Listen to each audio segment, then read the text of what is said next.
नमस्कार दोस्तों, स्वागत है ਤੁਹਾਡੇ ਆਪਣੇ YouTube channel apex solar energy ਤੇ।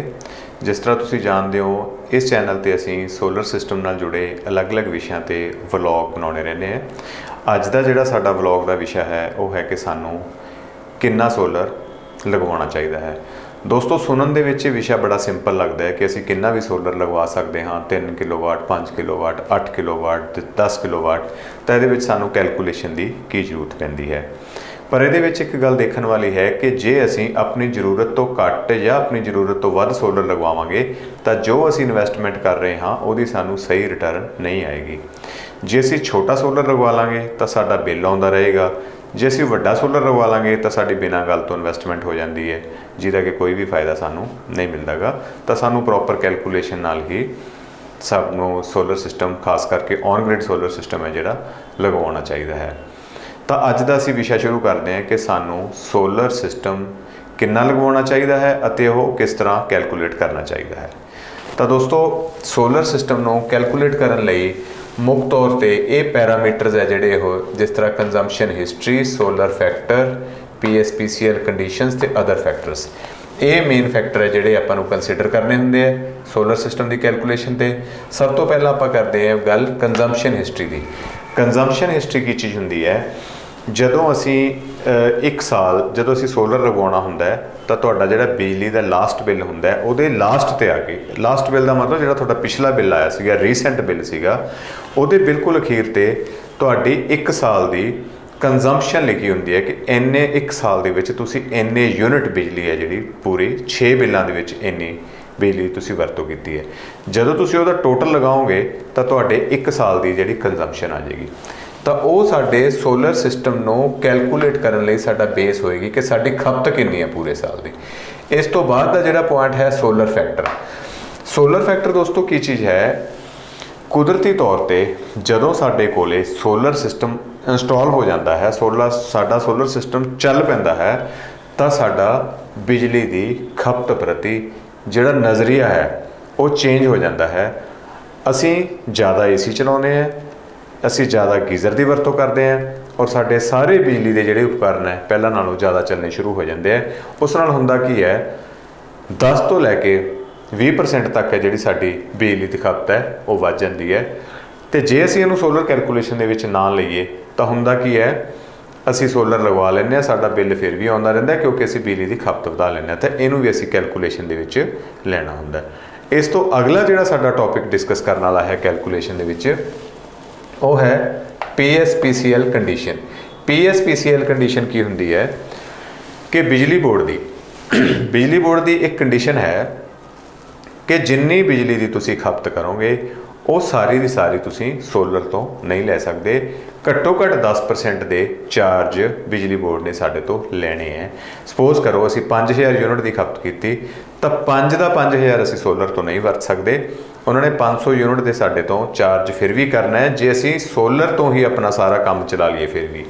ਇਸ ਕਰਕੇ ਸਾਨੂੰ 500 ਯੂਨਿਟ ਯਾਨੀ ਕਿ 10% ਯੂਨਿਟ ਹੈ ਜਿਹੜੇ ਉਹ ਬਿਜਲੀ ਬੋਰਡ ਦੇ ਵੀ ਕੈਲਕੂਲੇਸ਼ਨ ਦੇ ਵਿੱਚ ਰੱਖਣੇ ਚਾਹੀਦੇ ਹੈ। ਉਹ ਵੀ ਤੁਹਾਨੂੰ ਮੈਂ ਇੱਕ ਐਗਜ਼ਾਮਪਲ ਦੇ ਵਿੱਚ ਸਮਝਾਵਾਂਗੇ ਤੁਹਾਨੂੰ ਸਾਰੀ ਗੱਲ, ਤਾਂ ਤੁਹਾਨੂੰ ਸਾਰੀ ਗੱਲ ਕਲੀਅਰ ਹੋ ਜਾਏਗੀ। ਉਸ ਤੋਂ ਜੋ ਅੱਗੇ ਫੈਕਟਰ ਆਉਂਦਾ ਹੈ ਉਹ ਅਦਰਸ ਫੈਕਟਰ ਹਨ। ਜਿਹੜੇ ਅਦਰਸ ਫੈਕਟਰ ਹੈ ਉਹ ਪੂਰੀ ਕੈਲਕੂਲੇਸ਼ਨ ਸਮਝਾਉਣ ਤੋਂ ਬਾਅਦ ਤੁਹਾਨੂੰ ਸਮਝਾਵਾਂਗੇ ਕਿ ਇਹ ਕਿਸ ਤਰ੍ਹਾਂ ਕੰਸੀਡਰ ਕਰਨੇ ਹਨ। ਤਾਂ ਹੁਣ ਅਸੀਂ ਤੁਹਾਨੂੰ ਇਹਨਾਂ 3 ਫੈਕਟਰਸ ਨੂੰ ਇੱਕ ਐਗਜ਼ਾਮਪਲ ਦੇ ਵਿੱਚ ਸੈੱਟ ਕਰਕੇ ਤਿੰਨਾਂ ਫੈਕਟਰਸ ਨੂੰ ਕੈਲਕੂਲੇਸ਼ਨ ਸਮਝਾਉਣਾ ਹੈ ਤਾਂ ਕਿ ਤੁਸੀਂ ਕਦੇ ਵੀ ਸੋਲਰ ਨੂੰ ਕੈਲਕੂਲੇਟ ਕਰਨਾ ਹੋਵੇ ਤਾਂ ਤੁਸੀਂ ਬਿਲਕੁਲ ਆਸਾਨੀ ਨਾਲ ਆਪਣੇ ਸਿਸਟਮ ਨੂੰ ਕੈਲਕੂਲੇਟ ਕਰ ਪਾਓ। ਤਾਂ ਦੋਸਤੋ, ਉਦਾਹਰਨ ਦੇ ਤੌਰ ਤੇ ਕਿਸੇ ਘਰ ਦੀ ਐਨੂਅਲ ਕੰਜ਼ੰਪਸ਼ਨ ਯਾਨੀ ਕਿ ਸਾਲਾਨਾ ਖਪਤ ਹੈ ਜਿਹੜੀ ਉਹ 7000 ਯੂਨਿਟ ਹੈ।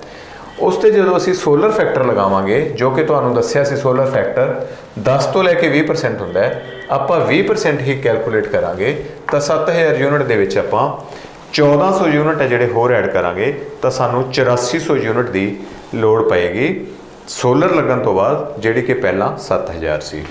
ਜਦੋਂ ਆਪਾਂ ਤੀਸਰੀ PSPCL ਕੰਡੀਸ਼ਨ ਹੈ ਜੋ ਕਹਿੰਦੇ ਆ ਕਿ 10% ਤੁਸੀਂ ਸਾਡੇ ਕੋਲੋਂ ਬਿਜਲੀ ਲੈਣੀ ਹੀ ਹੈ, ਅਸੀਂ ਚਾਰਜ ਕਰਨਾ ਹੀ ਹੈ। ਅਤੇ ਜਦੋਂ ਬਿਜਲੀ ਬੋਰਡ ਨੇ ਆਪਣੇ ਤੋਂ 10% ਦੇ ਚਾਰਜਿਸ ਲੈਣੇ ਹੈ ਤਾਂ ਕਿਉਂ ਨਾ 10% ਆਪਾਂ ਉਹਨਾਂ ਨੂੰ ਯੂਜ਼ ਕਰਕੇ ਹੀ ਚਾਰਜ ਦੇਈਏ, ਨਾ ਕਿ ਬਿਨਾਂ ਯੂਜ਼ ਕੀਤੇ ਉਹਨਾਂ ਨੂੰ ਆਪਾਂ ਚਾਰਜ ਦੇਈਏ ਜੋ ਬਿਜਲੀ ਦੀ ਖਪਤ ਦੇ। ਤਾਂ 10% ਦੇ ਹਿਸਾਬ ਨਾਲ 840 यूनिट असी वो ग्रिड तो लवांगे तो वह बिल पे करांगे।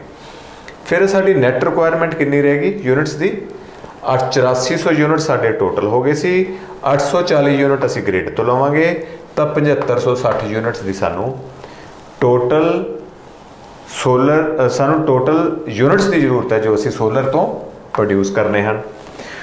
हुण अगे पॉइंट आ जाता है कि असी 7500 ਜਿਹੜੇ 60 यूनिट प्रोड्यूस करने हैं सोलर तो उस लिए सानू किन्ने सोलर की जरूरत है। पहले तो आप कैलकुलेट कर लिया कि सानू किन्ने यूनिट चाहिए। जो यूनिट कैलकुलेट हो गए साडे उस तो बाद है कि इन्ने यूनिट बनाने लई सानू किन्ने किलोवाट सोलर सिस्टम की जरूरत है। तो हुण आपां उसनूं समझदे हां। जो सोलर रिक्वायर्ड है 7560 यूनिट की साडी जरूरत है। 1300 यूनिट सानू 1 किलोवाट तो सोलर दिंदा है साल दे पर ईयर पर किलोवाट सानू 1300 यूनिट मिलते हैं। तो सानू 5.8 किलोवाट सोलर की जरूरत है। जे असी 5800 वाट के पैनल भी लगा सकते हैं और असी 6 किलोवाट का सोलर सिस्टम भी लगवा सकते हैं। 5800 वाट के पैनल असी 5 किलोवाट के इन्वर्टर पर भी इंस्टॉल कर सकते हैं और असी 6 किलोवाट का भी सोलर लगा सकते हैं। उस दे विच एक समझण वाली गल है, कई बारी असी सुनते हैं कि यूट्यूब वीडियो सुनते हैं या असी किसी नाल साडी सोलर बारे गल हुंदी है तो सानू कहते हैं कि 1 किलोवाट का सोलर सिस्टम 1440 यूनिट सोलर बनाता है। पर दोस्तों तुहानू असी पिछले वीडियो दे विच दस्सिया सी कि सोलर नू किस तरह के लॉसिस फेस करने पैंदे हैं। तो लॉसिस की कैलकुलेशन है जो 10% की है। जो साडी नैट सोलर प्रोडक्शन है वो 1440 माइनस 10% लगभग 1300 यूनिट ही सानू 1 किलोवाट सोलर तो मिल पाते हैं। तो दोस्तों मैनू लगता है कि तुहानू ये सारी चीज़ हुण क्लीयर हो गई होगी कि सानू किन्ने सोलर की जरूरत असी किस तरह कैलकुलेट करिए। तुसी आराम नाल अपने घर बैठे ही अपना बिजली का बिल लैके तुसी इस चीज़ नू कैलकुलेट कर सकते हो। इस तो बिना एक मैं तुहाडे कोल लास्ट से पॉइंट किया सी अदर फैक्टर्स। अदर फैक्टर्स दे विच की चीज़ है, ये तुहाडा परसनल फैक्टर है। परसनल फैक्टर तो की भाव है, हो सकता है जो तुसी अपने मीटर की कंजम्पशन देख रहे हो, आप एग्जाम्पल जिस तरह लईए 7000 यूनिट की, आने वाले फ्यूचर टाइम दे विच अगले सालों दे विच हो सकता है घर दे विचों कोई मैंबर कोई बच्चा फॉरन शिफ्ट हो रहा होवे तो अगले सालों दे विच एक AC ने घट चलना होवे या किसी बच्चे की मैरिज हो रही होवे तो फैमिली एक्सपैंड हो रही होवे, हो सकता है एक AC साडे कोल वध चलना होवे तो उस चीज़ को भी असी ध्यान में रखांगे कि इस तरह की कोई फैमिली लैवल पर चेंज तो नहीं हो रही जिस नाल साडे बिजली की कंजम्पशन घटेगी या वधेगी। ਉਹਦੇ ਵਿੱਚ जो मेन चीज़ होंदी है वो AC ही होंदा है, क्योंकि AC ही अपने घरों दे विच ज़्यादा कंजम्पशन वाला एक जो कह दी आप इलैक्ट्रिक डिवाइस है जिहदे नाल अपनी ज़्यादा कंजम्पशन होंदी है। पੱਖਿਆਂ नाल लाइटां नाल LED लाइटां नाल TV नाल इन्हां चीज़ों का इन्ना फर्क नहीं पैंदा। तो असी इस फैक्टर को भी ध्यान च रखांगे। जे तुसीं इन्हां सारे फैक्टर को ध्यान च रखते हुए एक प्रॉपर सोलर सिस्टम घर दे विच इंस्टॉल करवाओगे तो दोस्तों जिहड़ी तुसीं उस ते इन्वेस्टमेंट कर रहे हो उहदी तुहानूं एक प्रॉपर रिटर्न मिलेगी। ये नहीं होएगा तुहाडी कोई भी चीज़ वेस्ट जा रही है। तो दोस्तों जो तुहाडे नाल ये वीडियो डिस्कस कीता, इस vlog they which topic discuss कीता, जे तुहाडी जानकारी दे विच इस व्लॉग ने कोई वाधा कीता तो तुसीं साडे व्लॉग नूं लाइक करियो ताकि असीं मोटिवेट होईए, साडा हौसला वधे भी होर इस तरह के असीं व्लॉग बनाउंदे रहीए।